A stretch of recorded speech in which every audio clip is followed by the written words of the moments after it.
Lima ang patay kung asa tulo niini minor de edad ug ang duha magtiayon. Human malakip kasunog sa dakong sunog nga miulbo sa Osmeña Street sa Cagayan de Oro City. Mga kabanay sa biktima ang emosyonal sa nahitabo. Ano ang report?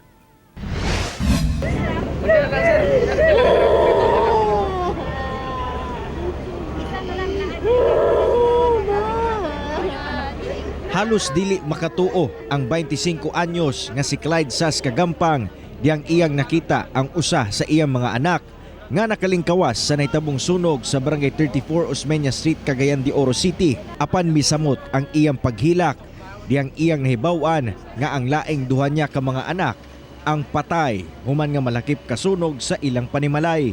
Wala kuno siya diyang nahitabo ang insidente.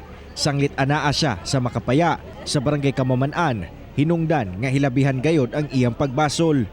Salo ako ninyo, yung ano nila ko pag ko gabi eh. So, ito nga may tabo ni sa inyo ha.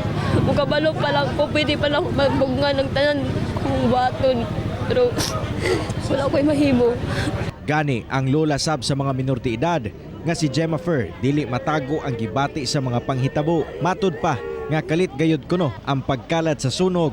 Busa ang iyang mga apo nga anaa sa duol niya ang ilang naluwas. Lakip sa namatay ang usa sa iyang mga anak. Pares niini og tulo ka apo nga pulos na nga tulog kuno diyang nahitabo ang sunog. Musaka unta ko sa taas kay base na nga akong mga pamilya wala na kanaog. Di naman ko makasulod kay gabi naman ang kalayo. Binaog na lang ko.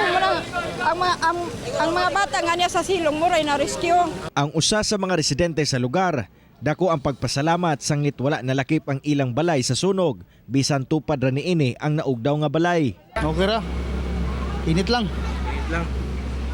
Sagol po nervyos. Sumala sa BFP nga 5 ang kumpirmadong patay kung asa giila silang sina Chariz Viel Kagampang, 25 anyos, Melvin Subiniente, 26 anyos, Sharade Ven Subiniente, 9 anyos, Shider Jed Kagampang, 10 anyos, og Sims Werid Balana, 2 anyos. Silang tanan nakita sa kaduwang andana sa nasunog nga panimalay. Sa inisal nga impormasyon, moabot sa 50,000 pesos ang damyo sa sunog. Sanglit usa ka balay ra ang naugdaw. Ginasubay pa ang hinungdan sa sunog. Maulagi no ang usa ka location sa ning maong gambalay nga nasunog nasa sudlunon nga bahin, pero despite nga sudlunon nga bahin dikit-dikit nalimit gid siya kay paspas man lugar ang tawag, so paspas pud ang responde. Only lang na siguro naglisod ang kiniintawong fatalities nga ato nakita sa taas kay naamag siya sa second floor. Giproseso sab gilayon sa mga personahe sa scene of the crime operatives Consoko ang mga patayng lawas sa mga biktima para sa saktong disposisyon niini. Kauban si Makoy Simpron sa kamera. Ako si Cyril Chavez para sa One Mindanao.